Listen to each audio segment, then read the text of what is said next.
और होता है, कहा जाता है कि तो पहले ही कि साइकेट्रिक मतलब कथित पागलों के डॉक्टर, मनोरोग के पागल की तरह ही व्यवहार किया जाता था। और हमने बहुत सारी मूवी में देखी है कि पागल को किस तरह रखा जाता है, पागलों को।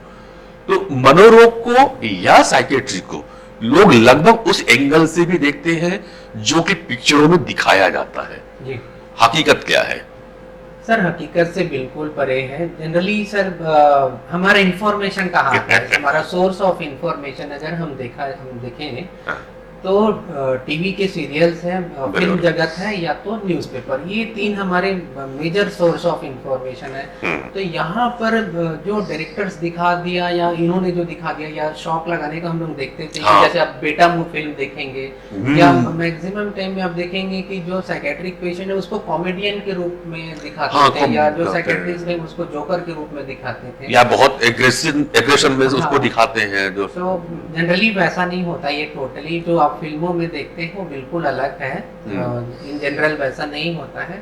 कोई भी मरीज जो है वो जानबूझ के वायलेंट या जानबूझ के एग्रेसिव नहीं होता है ना, वो बीमारी के कारण वैसा कर रहा है। जब बीमारी ठीक होती है तो वही पेशेंट जो एकदम शांत हो जाता है। राइट। तो ये एक और है कि अभी की जो पीढ़ी है नशे का और कुछ ज्यादा झुकाव भी है जी। और कई बार ऐसा होता है कि शौक में लोग नशा करते हैं और बाद में छोड़ने की भी कोशिश करते हैं। तो दोनों प्रश्न है कि नशे से साइकेट्री की ओर मनोरोग पनपता है और कितना प्रतिशत होता है। एक तो मैं आपसे ये जानना चाहूंगा, और दूसरा कि अगर कोई छोड़ना चाहे नशे को या छुड़वाना चाहे तो उसमें आपका विभाग और आपकी स्किल कैसे काम करती है? सर नशा जो है सर, देखो जैसे कान नाक गला को हम एक साथ पढ़ते हैं ईएनटी, क्योंकि कान नाक गला एक साथ जुड़ा है। ठीक वैसे ही सर मनोरोग और नशा मुक्ति को हम एक साथ पढ़ते हैं, इसलिए क्योंकि जब व्यक्ति का मन अशांत होता है तब वो नशे की ओर जाता है। ठीक है। और जैसे ही नशा करता है तो उसको सिर्फ क्षणिक सुख मिलता है, मतलब थोड़े देर के लिए उसका मन शांत होता है, लेकिन वही जो नशा किया है वो उसके मन को फिर से अशांत करता है। तो कहीं ना कहीं मन की स्थिति और नशा करना एक दूसरे के पूरक है, एक दूसरे को कॉम्प्लिकेट। मैं यहाँ एक और टुकड़ा हूँ आपके जवाब के पहले का, और मेरे मन में प्रश्न आ गया। कई बार लोग ये कहते हैं कि मन अशांत था, उसको शांत करने के लिए हमने नशा किया है, सुख पाने के लिए, आनंद पाने के लिए नशा करने। कई आप कभी उनको पूछो सिगरेट क्यों पी रहा है, अरे आप डिस्टर्ब था इसलिए पी रहा है। वाइन क्यों ले ली, आज मूड अच्छा नहीं था ना, अपसेट हो गया था इसलिए तो एक पैक दो पैक मार लिया। ये तो मन को शांत करने के लिए किया है।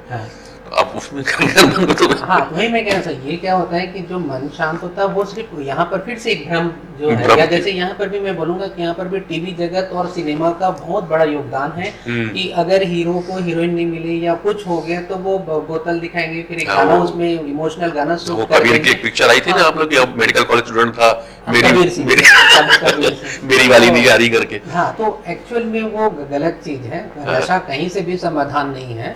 अगर मान लीजिए स्ट्रेस के लिए अगर अल्कोहल एक सॉल्यूशन होता तो क्या हम साइकियाट्रिस्ट अपने क्लिनिक पे नहीं रखते हैं कि लीजिए आप 30 ml ले लीजिए, एंटीडिप्रेसेंट हम क्यों लिखते हैं? या हमारे साइंटिस्ट जो हैं, जो फार्मास्यूटिकल इतने बड़े बड़े लॉबीज हैं, इतने इंडस्ट्रीज हैं फार्माकोलॉजी के, क्या ये स्टडीज नहीं करते कि अल्कोहल का हम कितना परसेंटेज दें और टैबलेट फॉर्म में ताकि इनका मूड एलिवेट हो जाए? नहीं। तो अल्कोहल जो है सर, जो मोस्ट कॉमनली यूज जो है अल्कोहल है, तो जनरली हम लोग जैसे नशा को जब पढ़ते हैं सर दो भाग में बांटते हैं कि वो ब्रेन में कैसा असर करता है। तो सीएनएस यानी ब्रेन का स्टिमुलेंट है कि ब्रेन का डिप्रेसेंट है। तो अल्कोहल जो है सर वो 30 to 45 ml अगर आप लेंगे तभी तक वो, या 60 ml तक स्टिमुलेंट का काम करता है, बाद में वो सीएनएस डिप्रेसेंट है। अच्छा। तो कहीं ना कहीं आपको भले लग रहा है कि मन उत्साहित हो रहा है, लेकिन आप कहीं ना कहीं आप डिप्रेस हो रहे हो। तो बहुत सारे रिसर्च हैं, बहुत सारी स्टडीज हैं जहाँ अल्कोहल और डिप्रेशन का सिनर्जिस्टिक इफेक्ट है। तो ऐसे में ट्रीटमेंट आपका और कॉम्प्लिकेटेड हो जाता है, चाहे आप एंजाइटी में रहें चाहे डिप्रेशन में रहे। तो हमको आपने अल्कोहल लेना शुरू किया तो अल्कोहल को अलग ट्रीट करना है और डिप्रेशन और एंजाइटी को अलग ट्रीट करना है, दो चीजें एक साथ हो गई तो और डिफिकल्ट हो जाता है, कॉम्प्लिकेशन ज्यादा हो जाते हैं।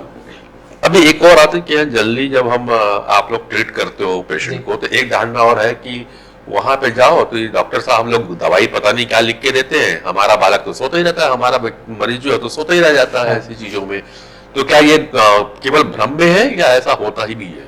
नहीं सर, देखिए फिर से मैं एग्जांपल देके ही समझाऊंगा। उसमें बहुत आसान होता है कि एग्जांपल देके समझ। जैसे अब अगर हम दूध उबालते हैं या चाय बनाते हैं या सब्जी पकाते हैं तो हम गैस को फुल में रखते हैं, लेकिन जैसे ही दूध उबलने लग गया, चाय बनने लग गई तो या सब्जी पकने लग गया तो हम उसको सिम में कर देते हैं। वैसे ही जब रोगी हमारे पास आता है सर, जब हमको लगता है कि लक्षण ज्यादा है, बीमारी ज्यादा है, तो उस समय हमको मेडिसिन को एवरेज डोज में देना पड़ता है। और मनोरोग में और नींद का बड़ा गहरा संबंध है। मानसिक बीमारी में जब मरीज अच्छे से सोएगा तब उसकी रिकवरी फास्ट होती है। तो ऐसा नहीं कि हम नींद के लिए उसको दवाई दे रहे हैं, बीमारी के लिए दवाई दे रहे हैं। शुरुआत में थोड़ी सी ज़्यादा नींद आती है, लेकिन ग्रेजुअली जब उसकी नींद कवर होती चले लगने लगती है, फिर धीरे धीरे हम लोग दवाई को कम कर देते हैं। राइट। फिर केवल जो बीमारी की जो दवाई है उसी को देते हैं, बाकी दवाइयाँ सब। चलिए एक और बताओ, मरीज अगर मन से परेशान है, जैसे कहा कि मन अशांत हुआ, मन से संबंधित बीमारी है, दवाई कितना काम करती है और आपसी काउंसलिंग, क्योंकि अगर मन है तो निश्चित रूप से मन को कंट्रोल करने के लिए कोई दवा तो नहीं हो सकती, जैसे आपने कहा डिप्रेशन और स्टिमुलेट करते हैं, तो इसमें काउंसलिंग का पार्ट या बातचीत के पार्ट से ज्यादा इलाज होता है, दवाई कितनी रहती है? सर काउंसलिंग का बहुत बड़ा योगदान है, मैं तो ये कहूँगा, लेकिन हर डॉक्टर को करना भी चाहिए, चाहे वो शारीरिक बीमारी हो चाहे मानसिक बीमारी हो। अगर मैं कोई दवाई लिख रहा हूँ मरीज को और मरीज को ये ही नहीं पता कि ये दवाई डॉक्टर साहब ने क्यों लिखी या मुझे क्यों खिलाया जा रहा है या मुझे कितना दिन खाना है, तो जब तक मैं मरीज को नहीं समझाऊं कि मैं ये दवाई क्यों दे रहा हूँ, आपको कितने दिन खाना है, तब तक वो कहीं ना कहीं कंफ्यूज रहता है। बराबर है। तो मैं ये चाहता हूँ कि मरीज को जब वो फर्स्ट टाइम आ रहा है तभी हम उनको एक बीमारी का आउटलाइन बता दें, ताकि उनको समझ में आ जाए कि मैं ही क्यों बीमार पड़ा, या मुझे क्यों बीमारी हुई, मैं दवाई क्यों खा रहा हूँ, दवाई किस संदर्भ में दिया जा रहा है, दवा के अलावा ऐसे और क्या विकल्प है जिससे मैं ठीक हो सकता हूँ। तो काउंसलिंग के माध्यम से हम इन सभी चीजों को डिस्कस करते हैं कि आपको दवा के अलावा इन चीजों पे आप अगर फोकस करेंगे तो आपका केमिकल जल्दी बैलेंस होगा और आपका इम्प्रूवमेंट जो है वो फास्ट होगा। राइट। अक्सर देखने को डॉक्टर साहब ये भी आता है कि जो मरीज होता है जिनको की मानसिक रोग है, वो कभी कभी काफी एग्रेसिव हो जाते हैं, एरोगेंट हो जाते हैं।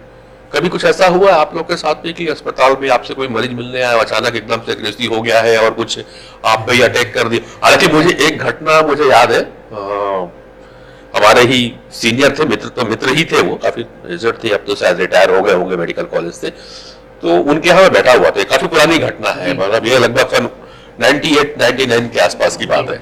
तो वो पेशेंट उनके पास आया और थोड़ा इतना इरिगेंट हो गया कि उठाया और एक झापड़ी डॉक्टर को मार दिया। नहीं, मेरे साथ भी हुआ था सर, ऐसे ही हुआ था कि एक्चुअली पेशेंट जो है वो स्किज़ोफ्रेनिया नामक बीमारी से पीड़ित था। तो एक्चुअली मैं दूसरे पेशेंट को देख रहा था और न्यू पेशेंट में मुझे बहुत टाइम लगता है, तो उस बीच में वो पेशेंट बाहर बैठे बैठे वो थोड़ा सा इरिटेट हो गया था जी।